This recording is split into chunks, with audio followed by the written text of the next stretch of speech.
Hashtag no music, no intro. We are back. The Saints Block Party podcast presented by Precious Works LLC. Adam, joined by my dude, co-host Ryan, aka Wolf. We are recording Wednesday night for the Week 16 football season, at least for the Saints, is almost over.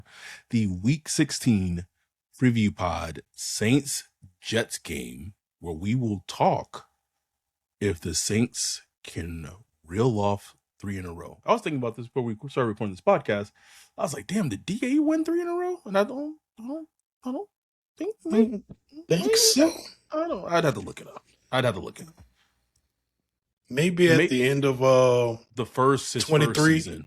Yeah. I thought that first season with Carr. Remember he had like a little yes, that's the one I was run at the end. Yeah, at the end. Did he win 3 though? I don't know. 3 though. Well, let's see. It's starting off with terrible audio podcasting as I am looking this up.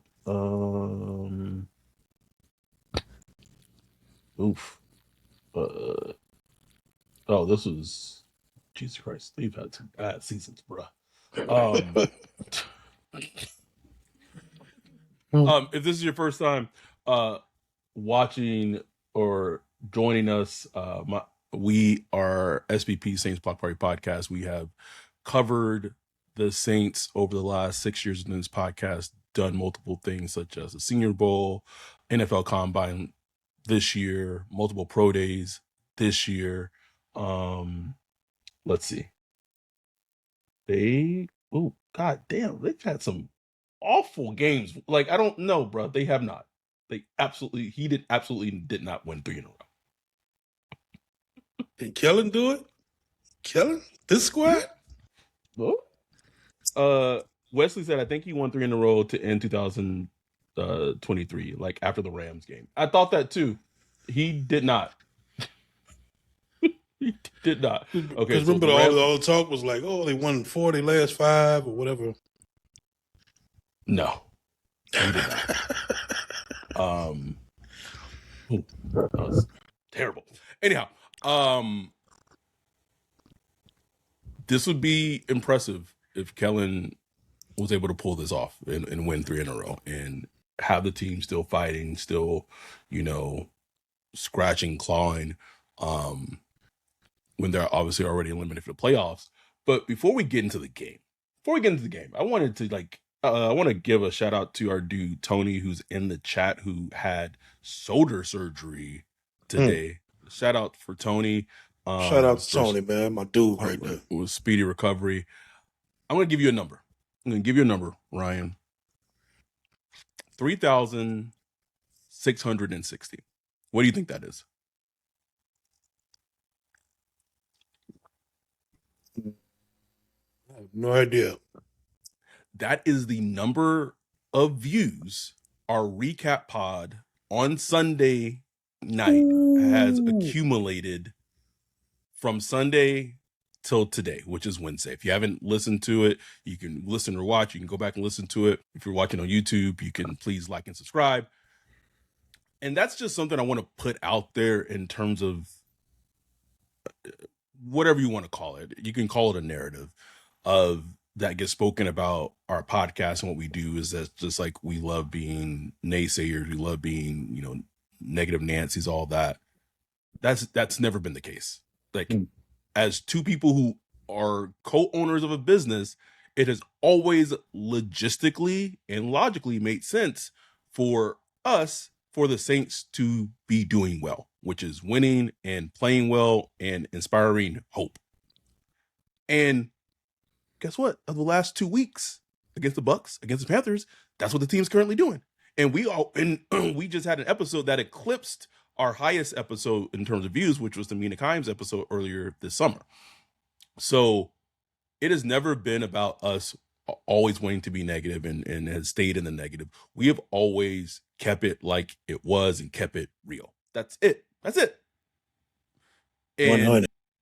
So all that to say, we've always praised the team when they've done well. Now, over almost doing this for 6 years. Those seasons have been few and far between. They've only made the playoffs once since we've been doing this podcast. Once. Woof. That was Sean Payton's last year? Mm-hmm. No. Yeah, last year. Sean Payton's last year. And so second year before last. Year before last. It's a blur at this point, bro. It's a blur. So we've always wanted the team to be successful and give us as fans to be excited and to be happy about. That just has not been the case over the last few seasons. And this stretch right here is the most hope that the Saints have had since Sean Payton has left. Think about that. Since Sean Payton has left, this is the most hope that the fan base has had. And our numbers show that. I'm pretty sure people who are other Saints content creators, their numbers will reflect that. So I just wanted to just snuff out that stupid narrative that we always want the team to do bad so we can dunk on them. Never been the fucking case. It's annoying that it has been a narrative, and I just wanted to just squash that shit off top. Yeah. I mean, it's dead to me. But I mean, bro, like I haven't seen the Saints community like this. Bruh. Not even like the first 2 games last year. Because even though we was high, it was like fun, those first 2 games last year, there was still this kind of like black cloud in the background, just like, but how long? You know what I'm saying? But this is like different. This is just completely different. It's like hope for the future. It's like just that dark road at the end of Terminator 2, but except this time it's like it's a little light down there. You know what I'm saying? Like, I could see some hope, man. Like I could see some beauty. You know what I'm saying? Like I'm going somewhere. Like I got a destination I can get to, man. It's just that hope, and I like seeing that, bro. I like going on Twitter and seeing people just we talking about the draft. We talking about how to build. What can we build instead of just this constant merry-go-round of, we're gonna get a quarterback. Our coach sucks. Our quarterback sucks. Team sucks. Owner sucks. GM sucks. I'm just like, you just get tired of that. So it's just nice to have some kind of little piece of hope to latch on to, whether it's real or not. I think it's real. I'll say this. It is now like I look forward to game days now. Like I was like, shit, we play on Sunday, right? And in the past, it kind of not like it was a chore, but just like it's like, oh boy, here we go. How is this gonna be? How's this gonna be? But it is crazy. And I said on a recap pod that he's a franchise quarterback. May have been premature. I'm standing by it.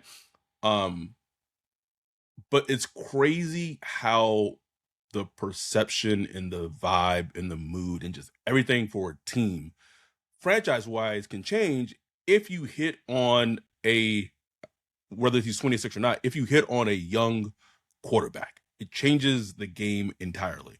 I know we don't want to, it's kind of like pulling teeth, but a lot of credit goes to Kellen Moore and Mickey Loomis for that 2025 draft class. Cause I reported on, I know Wolf. I have to, Brooke, as I reported on our draft recap, that was still Patreon only, if I believe, in terms of things that we're hearing, like that class was this class this year was a collaboration of Kellen Moore and Mickey Loomis. I don't know how much input, if at all, that Jeff Ireland had in the decision making. And if you just want to talk about like how much that of a reality that was, all you have to go back is look at the picture that was taken after they drafted Kelvin Banks, when the whole room was standing like it was like COVID, bro. Like it was like 10 feet away from each other, bro. Surprised they wasn't masked up. But I love that picture. it's iconic. But nearly every pick that they drafted in the 9 picks that they had, besides Vernon Broughton, because we don't know what he is, Moscato, no, which is weird because he's like 6'7", and it's probably a little premature to like give Danny Stutzman like he's a good pick. I think he will be a good pick, but we just need to see it in the full-time role. But that's impressive to hit on Kelvin Banks, Tyler Shough, Quincy Riley, Jonas Sanker, Devin Neal. That's impressive. But and listen, this team has desperately needed a good draft class. And it just shows that when they really do need it, they could find the scouting talent to do it. You know what I'm saying? Like, because I remember 2017 before that draft, Sean Payton speaking somewhere, he was like, "Look, this is a draft we really need to hit on." You know what I'm saying? So like they could do it. You know what I'm saying? They could do it. But they just I don't know if it's focus. I don't know what it is, Right. but they just got to do it. And they need another one. They need another one this coming year desperately. You know what I'm saying? I think this draft laid a lot of the foundation. You get Kelvin Banks Jr. He just I put in the film study, bro. It was his best game as a pro this past season. I know he wasn't going against like, you know, the Nick Bosas of the world or nothing. But he did what he had to do. Like he shut them out. He wasn't allowing no pressures. He was great in the run game. Like that run, that Devin Neal touchdown, they moved him to the right side, Right. put him in like that tight end stance right outside of Fuaga, and he just took Nick Scorton all the way to the end zone, bro. Just took him on a ride, bro. And then afterwards, he was like, "Yeah," like you know what I'm saying? Like, I love that shit, bro. I loved it. So I like, hate that he got a penalty on when he blocked and then got to the second level and pancaked the linebacker and was just like, just own him, bro. Like that was not a penalty. He did the AI that walk off this motherfucker, walk over your head, motherfucker. Oh, like man, come on, man, that was beautiful. So It was. That's a pick, bro. Like as much as we side and the Calvin Banks pick. Don't give me any ideas. Don't give me any ideas for 2026. Just no more. Just no more. We could. We could. No ideas. Chill. No ideas. Chill with the O-line. Just chill with the O-line. We could. You did good with Kelvin Banks. We're praying for Fuaga.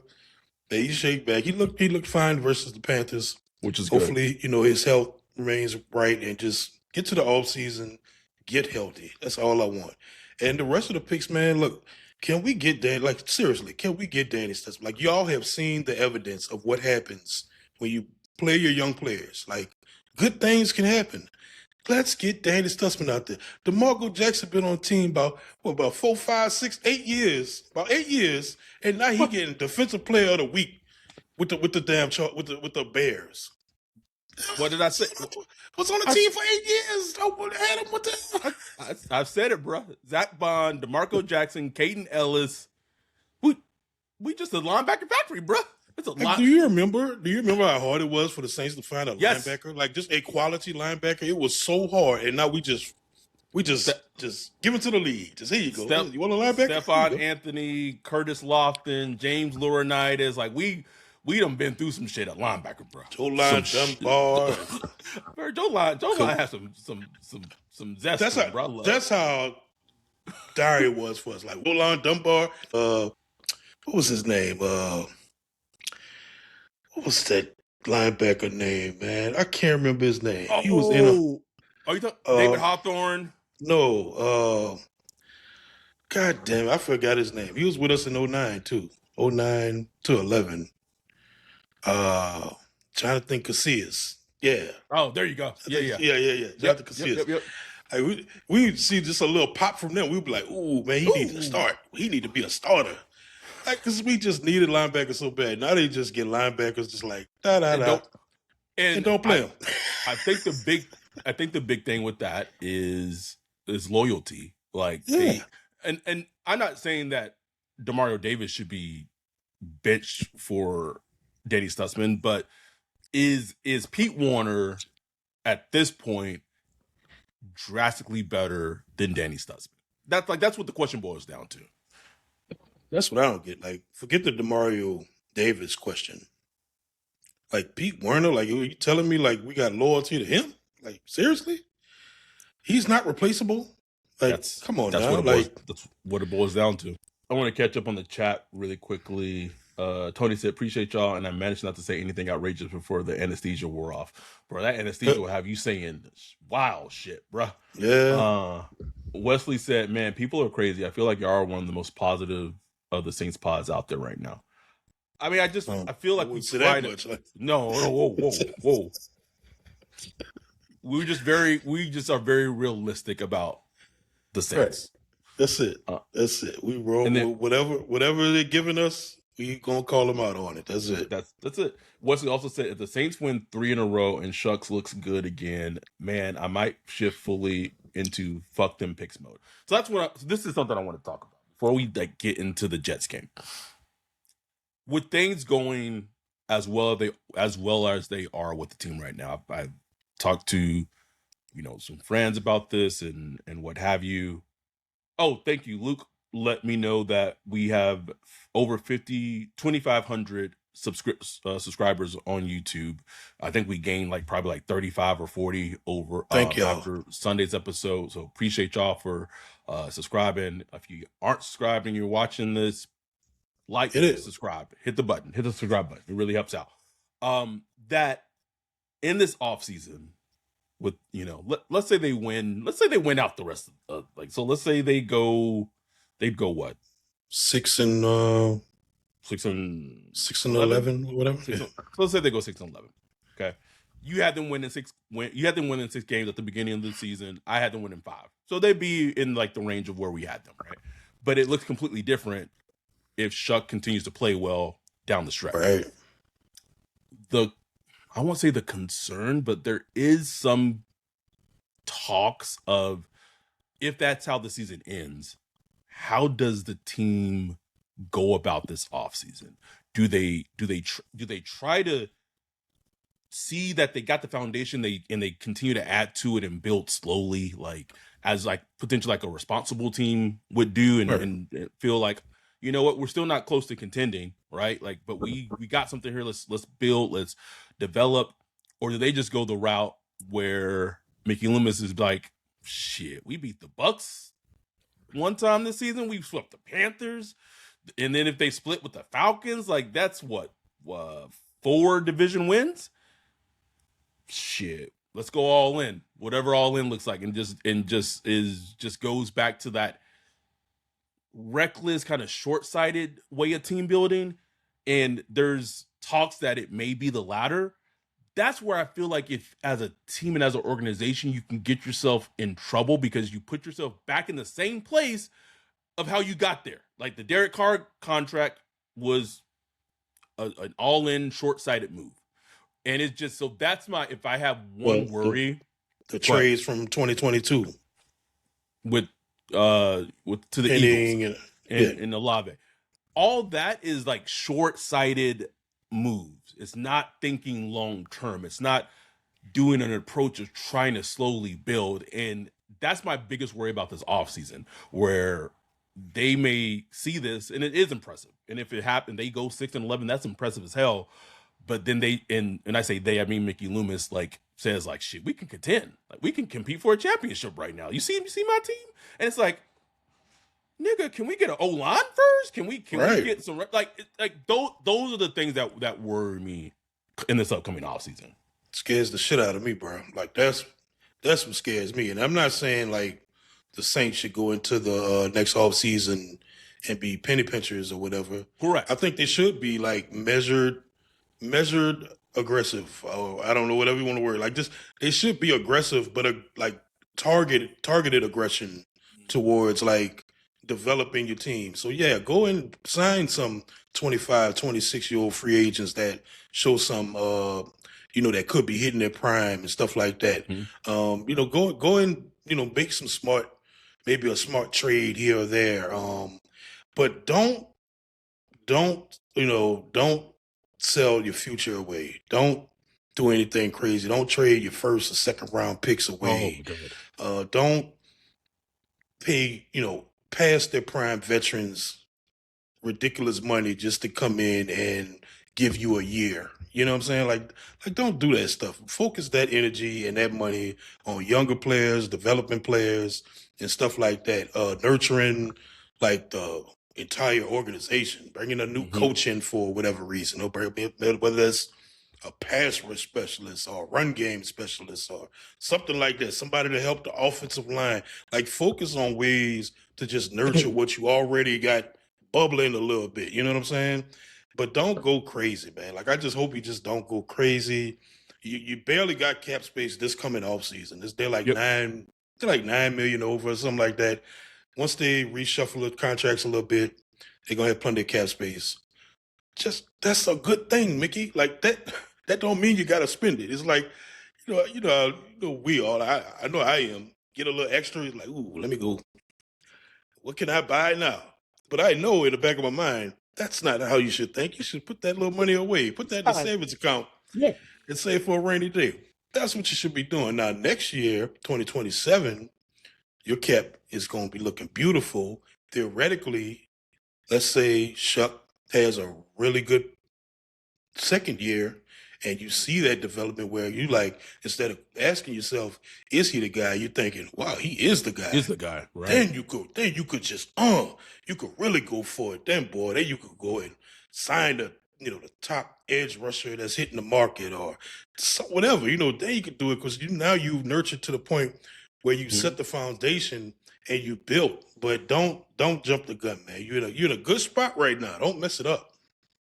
And one thing, all that you said, which I agree with 100%, that also kind of goes into that. Like, don't bring the band back together. Meaning, like Demario, I'd be fine with them bringing Cam back on like a decent deal, but like a decent cheap deal if he wanted to come back. But like Demario, the self scouting for Alante really has to be on point because I just feel like they're gonna just bring him back, bro. That 330. That's what I'm gonna say. 330, maybe 335. 335, 336, or something like that. Something like that. You just know it, bro. You know, bro. And it's gonna be what. And I'm not saying that it's the equivalent, but we might be at the end of next season, kind of feeling like how the Dolphins feel right now with Tua Tagovailoa. I didn't even realize that they extended him in 2024, nigga. I was like, that was last year? They extended him last year? Like after what he put on tape. And what he put on tape last year, so y'all got like that self-scouting has to be on point. I mean, and that's something that they struggle with so much recently. We just talked about it with the linebackers, that linebackers have gone to the league and it's having major success. And that loyalty thing, like, let's just bring DeMario back because he's a free agent, but he's like the heart and soul of our defense. And then also, if we bring him back, we don't have a dead cap on our cap space. And if we re-sign him, kind of like they did with Chase Young and Juwan Johnson this year, like, I'm not saying that Danny Stutzman is going to be a great middle linebacker or anything like that, but those are the things where I'm just like, if they were signed to Mario, they were signed Cam, they were signed Alante, I'm just like, that's the things where teams get in trouble, and this team has often done that numerous times. All right, at some point you got to turn the page and look to get better. Go find the next DeMario. Go find the next, whatever. Like, go find the next guy that could actually take their place and like give you another 8 to 10 years of good play. A perfect example of dragging it out. Perfect example of this is when did they win the Super Bowl? But they either won. I think it's when they won the Super Bowl. No, I think it was when they lost the Super Bowl, and they basically cut. And he wasn't, there. Like, he wasn't there. He didn't start his career there. But they cut Darius Slay. Like, they cut him because they realized, like, hey, like he played some great ball for us when he was here, but he's at the end of his rope. We got to go out and see what we need to do to replace him. And they ended up with fucking drafting Cooper DeJean and Quinyon Mitchell in the same fucking draft, bro, who were two of the best young safe or secondary players in the league. League. So that's what I say is that they have to have that self-awareness and ability to self-scout themselves, to not put them in the same hole as they were before. Will they? I don't know.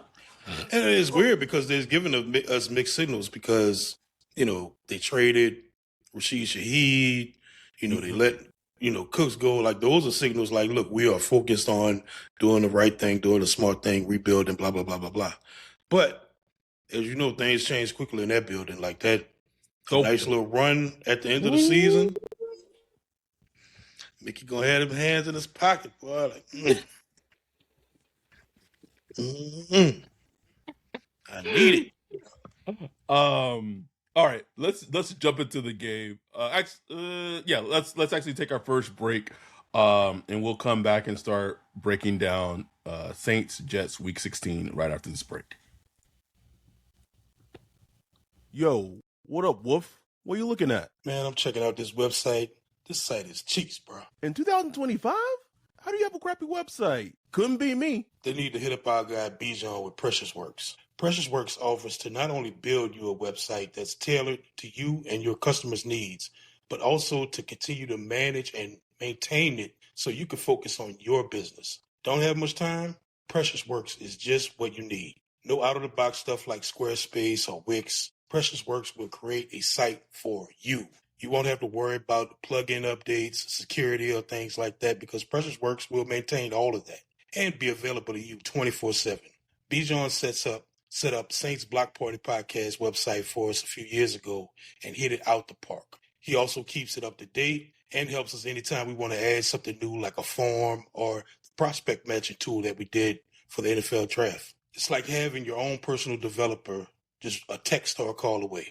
Precious Works has worked with everyone from small businesses to large firms, so no job is too big or too small. If you're in the need of a website or you currently have one, but you want to upgrade it, give Bijan a holler at Precious Works. You can get with him at Bijan at Precious Works, BIJON at precious.works, or go to precious.works for his website. Make sure to tell him Saints Block Party sent you. We are back, and we're jumping into this preview pod talking about Saints Jets Week 16. If the Saints can roll off 3 wins in a row. And I'm going to tell you, Ryan, this game it is funny because like the Saints are favored 4.5 points. This game has like the makings of a trap game for the Saints. Mm-hmm. Saints with a trap game? What?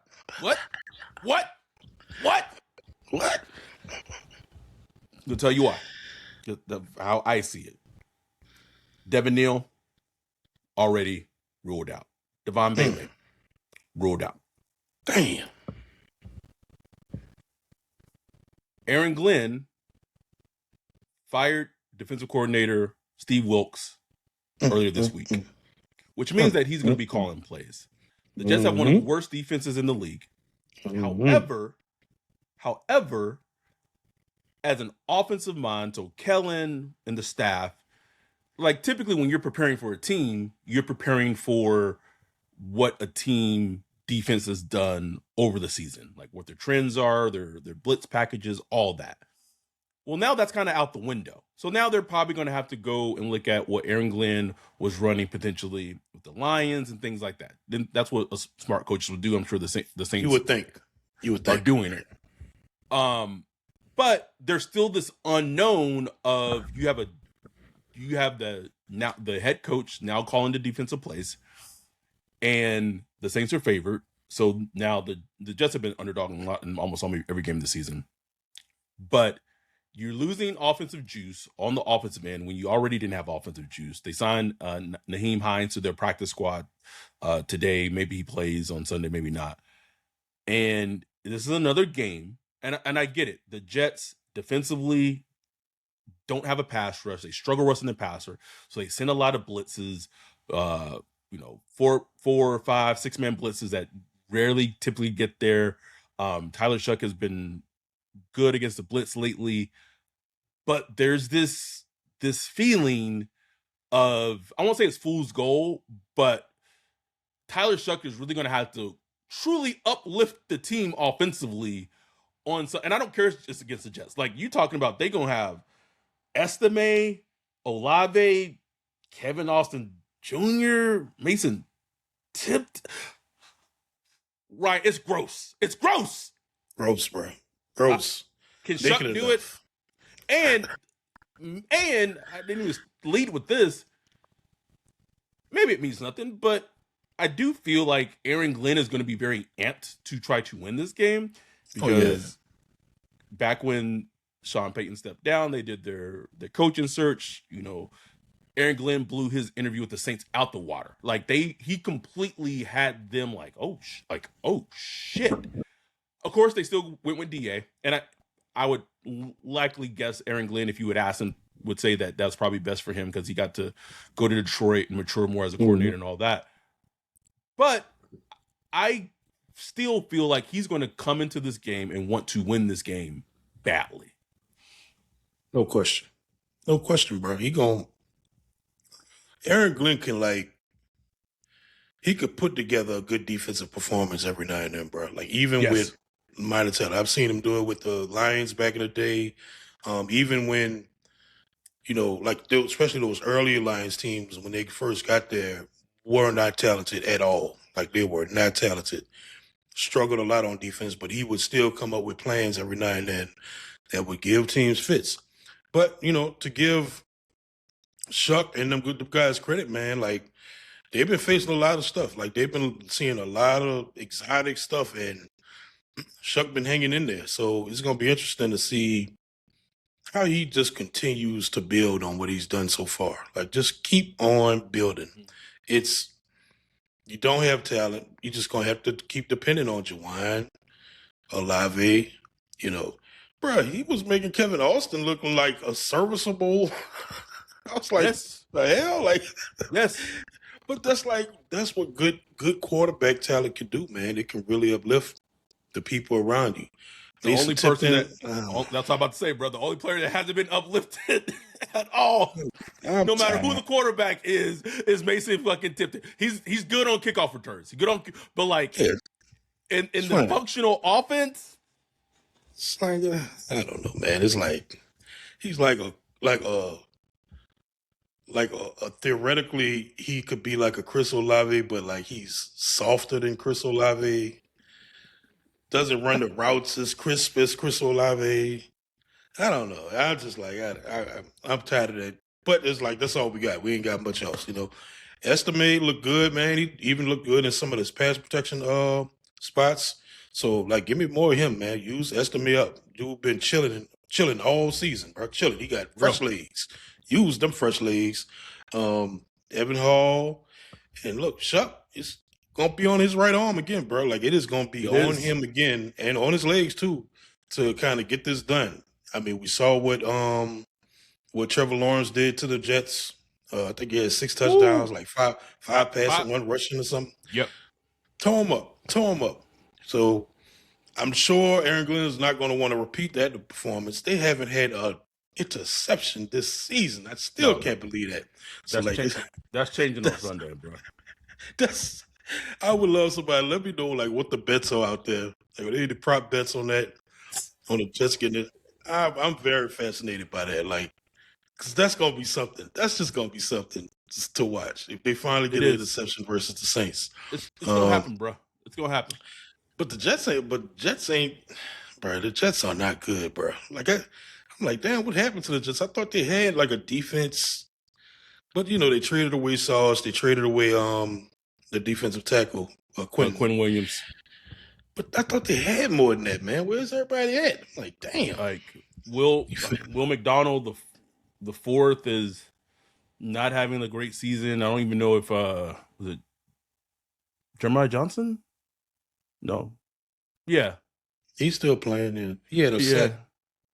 No, he had a tackle. That's not a sack. He had 1 tackle. We got old Binky over there, man. Binky, man. Binky got kicked off the game last week. He did. So I'm just saying this. I'm not trying to be negative, but this has the makings of a trap game. It doesn't mean that they're not going to win, but they're like this game just exposes a lot of opportunities where there could be some faltering because what the team's dealing with offensively in terms of the healthy people and the not healthy players. I just really get this sense like if it's like in the third quarter and it's like still close, I'm like, don't be surprised is basically what I'm saying. Shit, that's been every damn Saints game. I understand even while winning. You would potentially think that the Saints should be able to pull away from the Jets pretty easily, but like they're not that team. Yeah. Excuse me, they're just not that team. But Um, it's a growing team. That's what's interesting. Like, mm-hmm. what if they go crazy? Like, what if they tap into some stuff we haven't seen? Ooh, The deep ball. We haven't really seen the deep ball we saw it much. against the Panthers. That's pretty much it.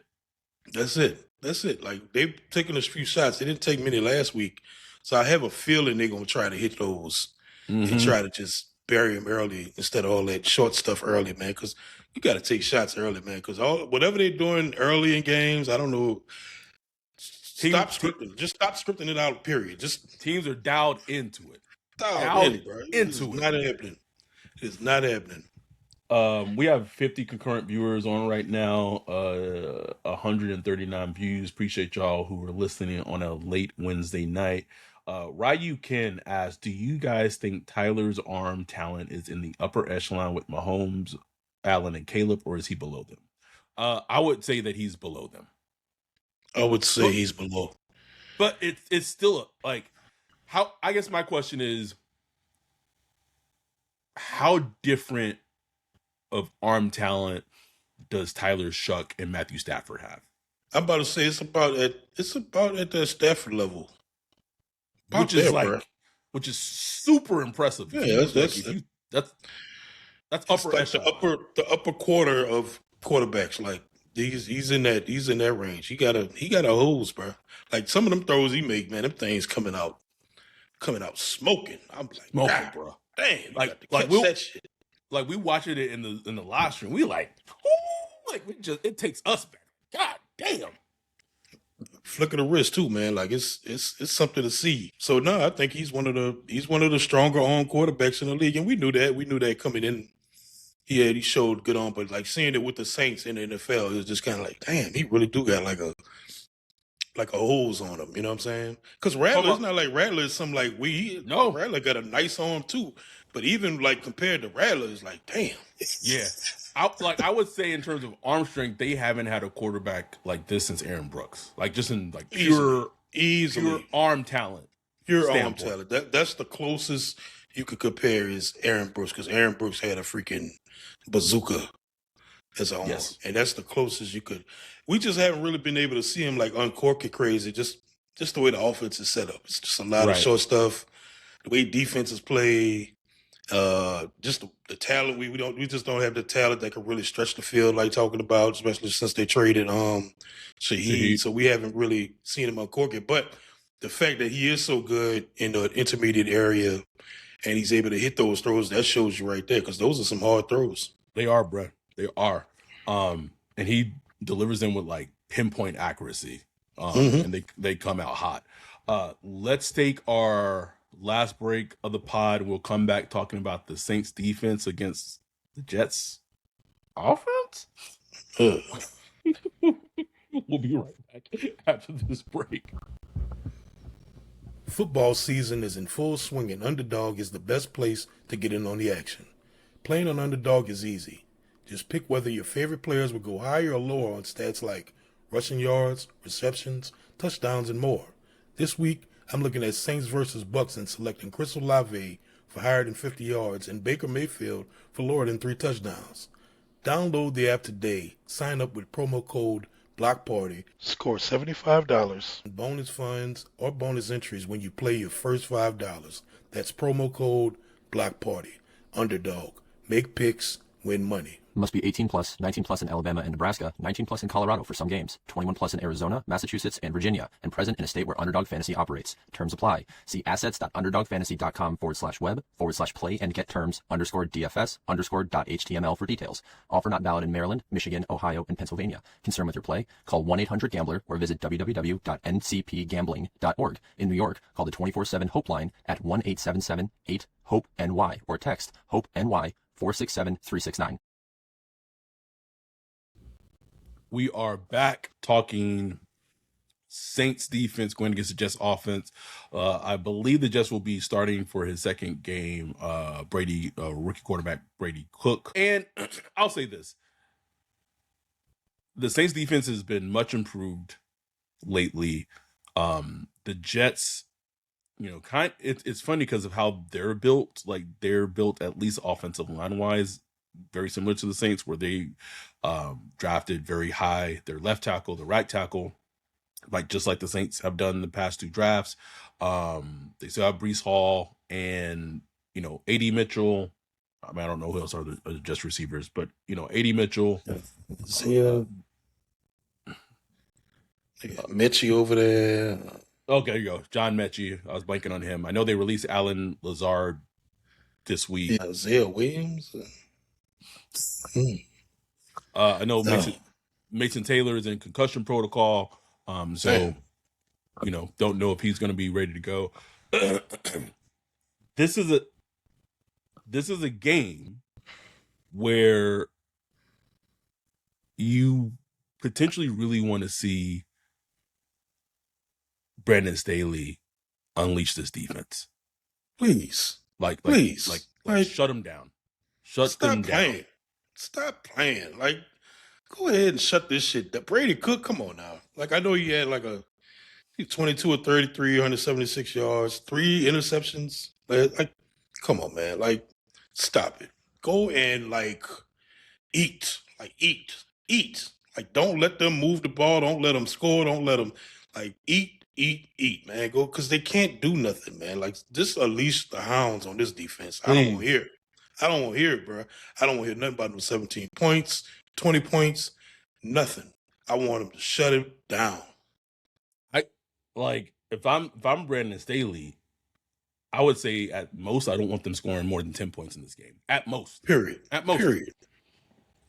Period, man. Gotta have some pride.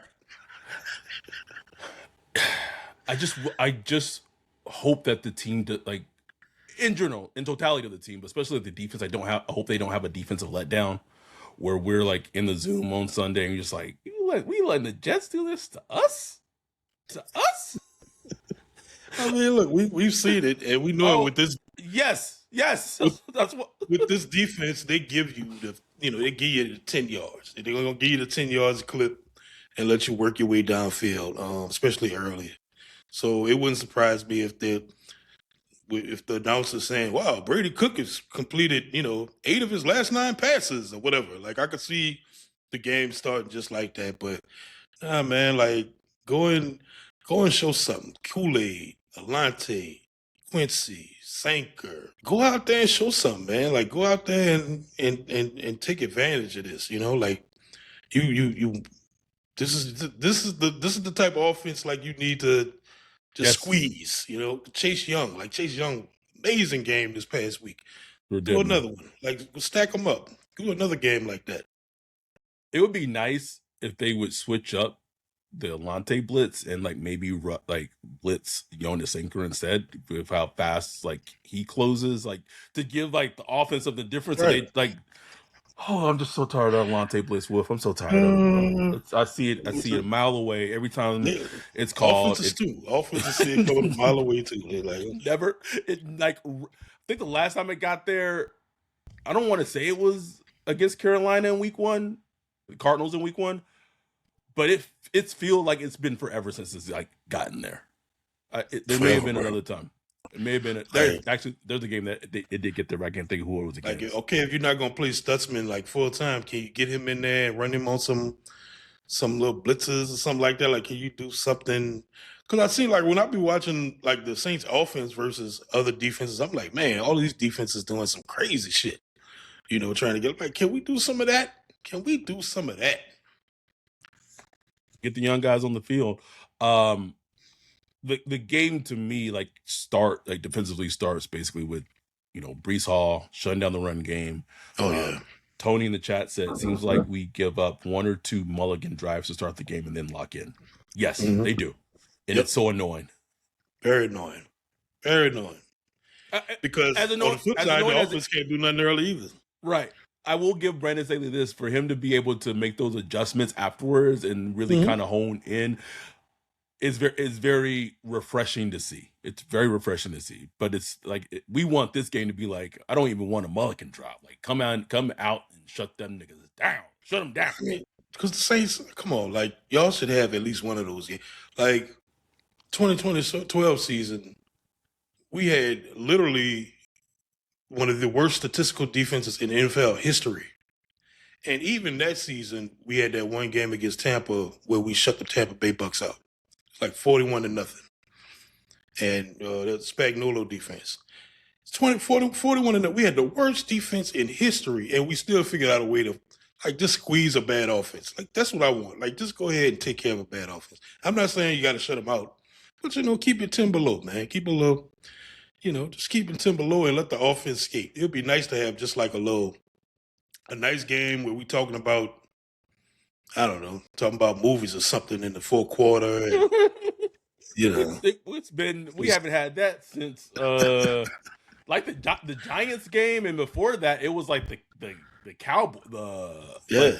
Cowboys game last season, bro. Like it's been a while. Yeah. It's been a while, bro. It would be nice to have that, man. But man, I'm just more interested in seeing some Shough, man. Like, see what Shough could do. Main event, Tyler Shough. Main event. Jack Hunter said the defense has been a surprise this year. It's been a pleasant surprise. And Brian Brzee, come on, bro. Show me something. Show me something, man. Like, where you at? I'm talking about the little one or two little sprinkle plays here and there. Like, go ahead and make a statement game. Like Brian Brzee, this is the guy. This is the guy you want to see. I want a game like that from Brian Brzee. Carl Granderson, where you at, bro? Help that trade value a little bit for your boy. Like, trying to get a third or a second or something for you, bro. We could get a third for Big Creep, bro. That would be a big win. Big win. Please. Third for Big. Oh my goodness. So I'll ask you this, and then I'll talk about something else I wanted to bring up to you. Do the Saints win? Do they win 3 in a row on Sunday? I think they get the dub this week, bro. I think they win, man. I'm going to say that they're going to win, but I don't know how confident I am in it. Just because I feel like I know that, like, I've seen this team so much in my life that like it would be so Saints-like to beat the Bucks on the road, to beat the Panthers, which was almost like a playoff game for the Panthers, and then against the Jets. Oh, I get it. And then against the Jets, just drop just. Hey, can we only beat division rivals? Like, it would be very Saints-like. Jack asked, do they just have a scrambling quarterback? If not, it's a dub. I don't know. I mean, Brady Cook is not a scrambler, but like Bryce was a scrambler, like scrambled quite a bit last weekend. They still won. So what you guys doing, bro? He just keep taking my toes. Cook ran for 39 yards last week, so he could get a couple first downs on us, you know what I'm saying? Be annoying a little bit, but he's not gonna destroy the defense or nothing like that. I think, Saints should win this game, bro. Like the Saints should win. And I think the Jets, I don't know if the order has come from the top, but I think not that they're tanking, but just like let's wrap this up. Let's get this season over with and get on the body here. He firing defensive coordinators and shit. Like, bro, black man firing a black man, man. I'm like, what's going on, man? Black's taking L after L, bro. One thing I wanted to wrap this episode up with: 54 concurrent viewers, 168 views. Appreciate y'all. Hit that like and subscribe. This talk that's building a bit, potentially if he's available in the draft, that the Saints should draft Jeremiah Love, running back from Notre Dame. Fascinating conversation, man. And I know, like, we'll fascinating. We're gonna get we're gonna talk about it so much this offseason. We're gonna get tired of talking about it. But I just wanted to have that this early conversation about it now, just in your general sense of how you would feel about it. I would be good with it. I don't know if I'd be overly excited, but I'd be like intrigued by it. You know what I'm saying? Because I don't know, just me personally, and I haven't sat and like studied 8 games and done a deep dive. I watched a good little bit of them. I'm not in love with them. I like him. You know what I'm saying? And you know, you want to love a guy, hey, but that's not a big deal. But I'm not in love with him as a running back. But I do think he would add a great dynamic to the offense if he hits. If he hits. Um, I just think the whole thing's fascinating, especially when you consider like what Bijan and all us was talking about in the Discord. Like, when do you draft a running back? It's like not just as far as like when in the draft, but like in your building process when you're building your team and putting your team together. You know, the interior offensive line is struggling right now. It's a struggle to run the ball. It is. And if you're going to draft a running back with this kind of offensive line, you will want somebody that's like really creative, you know, really kind of shifty and can maneuver and, you know, make guys miss in the backfield and stuff like that. I don't know if he's that type of guy, but at the same time, when you draft it, you're not drafting just for now. You drafted for the next 4 or 5 years. So Right. you're assuming that you're gonna improve this interior line. They might improve the interior line just in free agency. So you know that shouldn't preclude them from going to get a guy who's fast, dynamic. He could play all like that was the thing I was thinking about that put me on the other side. I was like, man, you get Love, you got AK, he towards the end, but you get AK in there and Devin Neal. You know, that's not a bad. You got 3 running backs that can play all 3 downs, pass, protect, catch, run the ball. Can That AK ain't pass bad. protect still? Because I don't know, bro. He was he's been He can atrocious at this least season. identify who the pass protector. I give Okay. that shit. But I'm just saying, you got three down Yes. backs who could catch and run the ball. You know what I'm saying? Yes. So that right there presents it's an issue to defenses. You know what I'm saying? Because they don't know what you're doing when you line up. So like it's intriguing, bro. Like it's an intriguing thought to think about. But It is. ooh, it's like, man, like then you think about like, you know, what the Raiders going through with Action what's Jinty. his name? With Ashton Titsy. It's like, now you just gonna have him running in the walls and shit. Like we're gonna deal with that, you know? I don't know, man. It's funny because I won't say I've gone back and forth about it, but as someone and both of us have been saying that the team has needed to invest in juice for so long, like I wouldn't hate it because Right. It's juice. Jeremiah Love is unequivocally juice, like Yes. juice. Our dude Cole in the Discord, you know, made the point of like, you know, the 2 screens that Kellen had called to estimate at the, you know, towards the end. Like he's like, imagine Love taking that home. Like it's a house call, bro. It's a house call. Yeah. House call, bro. So I think Wesley kind of said it best in the chat just now. He said, I'd feel better taking Love if they address guard in free agency. I agree. 100% agree. Like if they went and got my dude Van Lanen from the Jags and got Granson, the tight end from the Eagles, blocking tight end. Kyle Granson, right? Yeah. Yeah. Then I'm like, okay, we got to live with Ruiz another year. Okay, whatever. Okay, like then you go get Love. Okay, you might have something. Now you might have something, and you know, not just running the ball, but like we talk about catching. We desperately need a guy who could catch a 6-yard swing pass or whatever, and just take it. We desperately need that. And he can do that. Like he can do that. He has the physicality. He has the speed. So, like you could talk me into it, bro. That's all I'm saying. Like I could come up on either side of it if you talk to me a certain way. So I don't know. They just got to do it. If they do it, I'm gonna be all in. Be all in, bro. It's funny because I already have. It's crazy. I already have like my mini cloud. Like, you know, if we did our prospect of the week episodes for this past draft, and those are Patreon only. We updated our cloud each time we talked about a prospect. But my cloud, like this draft is pretty simple. If you really think about it, this draft is pretty simple. I would say my cloud right now, and it'll be interesting to see if it changes when we start like doing like the all 22 looks of these prospects. But my cloud right now is Alvaro Reese, who's not going to be there, Caleb Downs, Carnell Tate. Also, fuck Ohio State. How insane is that? That the 3 first players in my cloud are Ohio State players. They only have Um, like 5 first rounders, bro. That's insane. ridiculous, man. So I left out the Carnell Tate. Fourth would be Jordan Tyson. I just feel like he has the ability to be a wide receiver one. The medicals, the injuries would worry me, but I would just hope it worked out.